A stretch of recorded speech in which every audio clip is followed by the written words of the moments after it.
Baik, Shalom. Assalamualaikum warahmatullahi wabarakatuh. Kami dari kelompok 4 akan mempresentasikan hasil diskusi kami yang berjudul Manusia sebagai makhluk individu dan makhluk sosial. Dan untuk lebih menefisienkan waktu, saya persilakan kepada pemateri pertama untuk membacakan materi. Baik, materi yang pertama yaitu pengertian manusia sebagai makhluk hidup dan makhluk sosial. Manusia sebagai makhluk individu. Individu berasal dari kata in dan definite. Dalam bahasa Inggris, in adalah salah satu mengandung pengertian tidak, sedangkan definite artinya terbagi. Jadi individu artinya tidak terbagi atau satu kesatuan. Dalam bahasa Latin, individu berasal dari kata individuum yang berarti yang tak terbagi.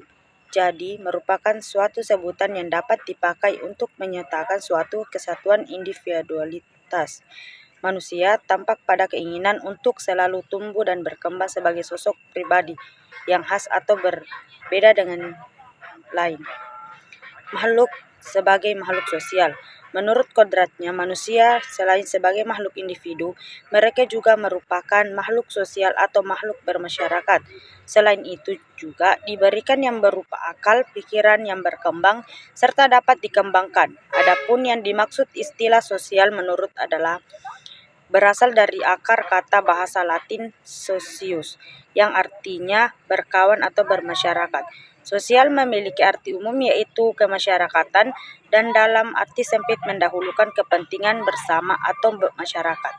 Adapun dalam hal ini yang dimaksud manusia sebagai makhluk sosial adalah makhluk yang hidup bermasyarakat dan pada dasarnya seperti hidup individu, tidak dapat lepas dari manusia lain. Dalam hubungannya dengan manusia sebagai makhluk sosial, manusia selalu hidup bersama dengan manusia lain. Sekian dari saya, terima kasih. Baik, selanjutnya ada interaksi sosial dan sosialisasi dalam kehidupan manusia sebagai makhluk individu dan makhluk sosial. Nah, kata interaksi berasal dari kata inter dan action. Interaksi sosial adalah hubungan timbal balik saling mempengaruhi antara individu, kelompok sosial, dan masyarakat. Nah, interaksi adalah proses di mana orang-orang berkomunikasi saling mempengaruhi dalam pikiran dan tindakannya. Manusia sebagai makhluk sosial dalam kehidupan sehari-harinya pasti membutuhkan orang lain.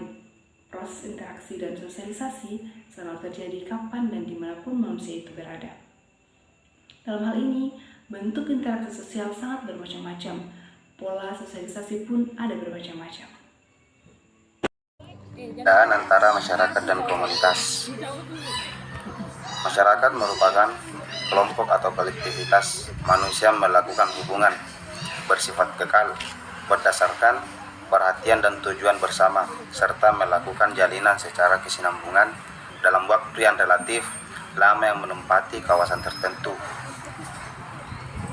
Sedangkan masyarakat setempat atau komunitas merupakan bagian kelompok dari masyarakat dalam lingkup yang lebih kecil serta ikatan kebersamaannya yang lebih kuat dan lebih terikat oleh tempat. Baik, saya akan melanjutkan materi selanjutnya, yaitu dilema antara kepentingan individu dan kepentingan sosial. Manusia sebagai makhluk individu dan makhluk sosial dihadapkan oleh dua kepentingan, yaitu kepentingan individu dan kepentingan sosial.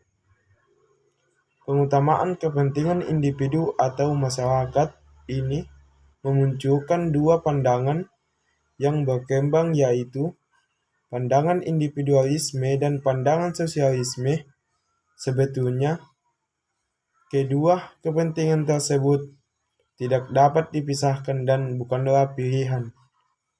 Baik, sekian itu yang dapat saya sampaikan. Terima kasih.